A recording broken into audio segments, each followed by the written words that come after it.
नमस्कार दोस्तों, अनमोल पाठशाला में आप सबका एक बार फिर से स्वागत है। तो आज इस वीडियो में हम लोग डिस्कस करने जा रहे हैं part 3 of linear equations in two variables. एक और मेथड है that is called as method of cross multiplication, जो भी हम लोग को सीखना है कि कैसे इस मेथड को यूज करके हम लोग x और y का वैल्यू निकाल सकते हैं साइमल्टेनियस इक्वेशंस के केस में। तो मान लीजिए हमारे पास दो साइमल्टेनियस इक्वेशन है, ठीक है। a1x plus b1y plus c1 is equals to 0 and a2x plus b2y plus c2 is equals to 0, जहां पे given है कि a1 by a2 is not equals to b1 by b2 and it has a unique solution which is given by x is equals to, यही चीज हमें याद रखना है कि सॉल्यूशन इसका क्या होगा, ठीक है। तो यहाँ पे जो ये कंडीशन है इसका मतलब आप क्या समझ रहे हैं? देखिए, मैं पहले ही बताया हूँ, मैथ्स में जितना आप रिलेट करके पढ़ेंगे, एक दूसरे से चीजें बहुत रिलेटेड है। जैसे कोऑर्डिनेट ज्योमेट्री और ये वाला चैप्टर बहुत ही रिलेटेड है। a1 by a2 is not equals to b1 by b2 बता रहा है कि ये जो दोनों इक्वेशंस होंगे, ये और ये, वो आपस में पैरेलल नहीं है।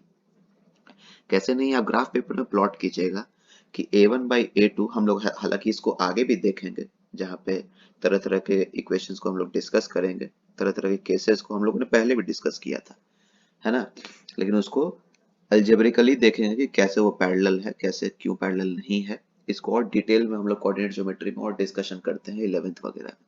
लेकिन अभी से आपको थोड़ा बहुत सेंस नजर आ रहा होगा कि जैसे ही a1 by a2 b1 by b2 के बराबर हो जाता है, ये जो दोनों लाइन है वो आपस में पैरेलल हो जाती है। जैसे ही पैरेलल होंगी तो इसका कोई भी सॉल्यूशन नहीं होगा, है ना। वो कभी कहीं पे इंटरसेक्ट कर ही नहीं पाएंगे, या फिर वो दोनों आपस में ओवरलैप भी कर सकती है। a1 by a2 b1 by b2 अगर सेम है और c1 by c2 भी अगर सेम है इन दोनों के, तो वो ओवरलैप भी करने लगेगी। इसीलिए उन सब सिचुएशन से बचने के लिए हम लोग वैसा इक्वेशन को कंसीडर कर रहे हैं, वैसा सिस्टम को जिसका एक यूनिक सॉल्यूशन होगा। जब जब हमने ये इंश्योर कर दिया, तब जो है जो सॉल्यूशन बनता है वो बनता है x is equals to b1 c2 minus b2 c1 divided by a1 b2 minus a2 b1 और y is equals to c1 a2 minus c2 a1 a1 b2 minus a2 b1। देखिए, determinants एक chapter होता है, वो भी इसमें use आ रहा है। वो 11th में हम लोग देखेंगे कि कैसे हम लोग इन सब चीजों को रिलेट कर सकते हैं, ठीक है। तो इसको ऐसे भी लिखते हैं, कस्टमरली इसको ऐसे भी लिखते हैं, x बाई b1 c2, देख रहे हैं इसको और इसको इक्वेट कीजिएगा, इसको और इसको, तो यही चीज आ जाएगा। फिर इसको और इसको इक्वेट कीजिएगा तो यही चीज आ जाएगा, ठीक है। इसका प्रूफ कहाँ से आ रहा है? इसका प्रूफ ये डायरेक्ट कहाँ से आ रहा है ये भी मैं आपको थोड़ा थोड़ा हिंट दे देता हूँ, पूरा प्रूफ नहीं करूंगा। अगर आप पहले इक्वेशन में अगर b2 मल्टीप्लाई करेंगे तो क्या आएगा? वो बन जाएगा a1 b2x plus b1 b2y plus c1 b2 is equal to 0। और दूसरे इक्वेशन में अगर b1 आप मल्टीप्लाई कर देंगे तो क्या होगा?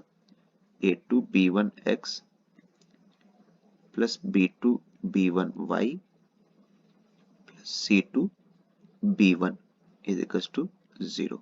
अब देख रहे हैं यहाँ पे अगेन हम लोग एलिमिनेशन यूज कर सकते हैं। इन दोनों को सब्ट्रैक्ट करेंगे तो ये कट जाएगा और फिर यहाँ से हम लोग x को लिख सकते हैं। आप देख सकते हैं कि यहाँ पे कैसे आ रहा है, ठीक है। बहुत ही इंपॉर्टेंट, बहुत ही इंपॉर्टेंट। उसी तरह से अगर आप x को भी एक बार एलिमिनेट कर दीजिएगा तो y का वैल्यू आ जाएगा। तो I hope you are getting the sense. इसको आप लोग घर में एक बार फिर से ट्राई कीजिए। बस हम लोग एलिमिनेशन यूज कर रहे हैं, जो रिजल्ट आ रहा है उसको एक स्टैंडर्डाइज फॉर्म, एक जनरलाइज फॉर्म में यहाँ पे हम लोगों ने लिखा है, ठीक है। इसको यूज करके हम लोग क्वेश्चन सॉल्व करेंगे। ज्यादा इंपॉर्टेंट टॉपिक नहीं, लेकिन ये जानना चाहिए, ठीक है। दूसरी बात, इसको याद कैसे रखा जाए भाई? ये जो हमारे पास है इतना बड़ा बड़ा फॉर्मूला, इसको याद कैसे रखा जाए? ये देखिए, याद रखने का सबसे आसान तरीका है, आप लिख लीजिए यहाँ पे b1 b2, फिर लिख लीजिए c1 c2, फिर लिख लीजिए a1 a2, ये याद करने के लिए बता रहे हैं। फिर लिख लीजिए b1 b2, एक एरो ऐसे मारिए, एक ऐसे मारिए, एक ऐसे मारिए, एक ऐसे मारिए, फिर नीचे, फिर ऊपर। ये वाला जो पार्ट है वो x का हो गया, ये वाला जो दोनों का पार्ट है वो y का हो गया, ये वाला जो दोनों है वो 1 का हो गया। ये एक्स वाई और 1 क्या है, ये तीनों चीजें हैं।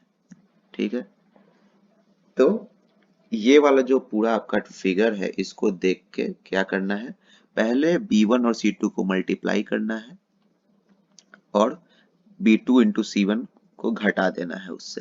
ठीक है, तो लिखाएगा नीचे ऐसे इस फॉर्म में x by B1 into C2, है ना, माइनस ये जो है माइनस क्या करना है B2 इंटू C1। सिमिलरली इसी तरह से y को आपको लिखना है C1 into A2 minus C2 into A1। तो देखिए याद भी हो गया, है ना, साइक्लिक फॉर्म में लिख लिए B C A again B, B2 C2 A2 again B2। ठीक है, तो इसी फॉर्म में हम लोग याद रख सकते हैं। तो चलिए इससे जुड़ा हुआ एक क्वेश्चन देखते हैं कैसे सॉल्व करना फॉर्मूला को यूज करके। ठीक है, तो हम लोग को पता है भाई, दो इक्वेशन दिया हुआ है, 2x plus 3y is equal to 17 and 3x minus 2y is equal to 6। थोड़ी सर्दी हो चुकी है, इग्नोर कीजिएगा। तो भाई क्रॉस मल्टीप्लिकेशन हमको पता है, तो चलिए लिख लेते हैं, है ना, जो हम लोग ने सीखा था B1 B2 C1 C2 A1 A2 again B1 B2। तो यहाँ पे B1 B2 क्या है भाई, 3 है B1, है ना, B2 क्या है -2, ये -2, फिर क्या लिखना है C1, C1 C1 क्या है -17 है। अच्छा देखिए, इसके पहले एक एक स्टेप हम लोग और लिख लेते हैं। यहाँ पे इक्वेशन लिख लीजिए ax plus by plus C1 के फॉर्म में 3y minus 17 is equal to 0, ये पहला equation. 3x minus 2y minus 6 is equal to 0, ये दूसरा इक्वेशन। ठीक है, अब क्रॉस मल्टीप्लिकेशन हम लोग कैसे सीखे थे, तो भाई B1 B2 3 minus 2 C1 C2 minus 17 minus 6, फिर A1 A2 2 3 again B1 B2 3 minus 2, ये x का भागीदारी है, यहाँ y का भागीदारी है, यहाँ 1 का भागीदारी है। तो x डिवाइडेड बाई, देखिए कैलकुलेशन स्ट्रॉन्ग रखते हैं, डायरेक्ट मल्टीप्लिकेशन करते हैं। तो 3 इंटू माइनस 6 कितना हुआ -18, minus -2 into -17, minus minus plus हो जाएगा तो वो 34 हो जाएगा। ठीक है, तो -34 is equal to y divided by 17 17 into 3 -51 -6 into 2 मतलब -12, है ना, -12, ये -12 आ जाएगा, is equal to 1 divided by 2 into -2 that is -4 minus 3 into 3 that is 9, है ना। ठीक है, देखिए यहाँ से आंसर आता हुआ हमें दिख रहा है, तो x divided by -34 -18 that is -52 is equal to y, ये माइनस माइनस प्लस हो जाएगा, that is -15 plus 12 that is -39 is equal to 1 by -13। तो x का वैल्यू यहाँ से क्या आया -52 बाई -13, इसको और इसको इक्वेट किए that is equal to 4, y का वैल्यू क्या आया -39 डिवाइडेड बाई -13 दैट इज 3, यही हमारा हो गया आंसर। तो x is equals to 4, y is equals to 3 is the required solution। तो आई होप कि ये वीडियो में आपको क्लियर हो गया होगा कि cross multiplication, method of cross multiplication को कैसे यूज करते हैं, उसको याद करने का तरीका क्या है। इससे रिलेटेड एक दो चार क्वेश्चन आप लोग अपने से भी ट्राई कीजिए, फॉर्मूला एकदम क्लियर हो जाएगा। डिटर्मिनेंट वगैरह ये सब जो हम लोग 11th में डिस्कस करेंगे और सबका इंटर रिलेशन देखेंगे आपस में। अभी का स्कोप के लिए आपको इतना मालूम होना चाहिए कि हम लोग सॉल्व कैसे कर रहे हैं। ठीक है ना, यहाँ पे आप लोग सीखेंगे, खुद प्रूफ एक बार कीजिएगा, है ना, x का वैल्यू y का वैल्यू कैसे आया याद रखने के लिए ये तरीका है। क्वेश्चन सॉल्व कीजिए, जो क्वेश्चन में अगर डाउट है इस मेथड में उसको कमेंट कीजिए, मैं उस पर सेपरेट वीडियो बनाने की कोशिश करूंगा। तब तक के लिए keep practising, happy learning and thank you.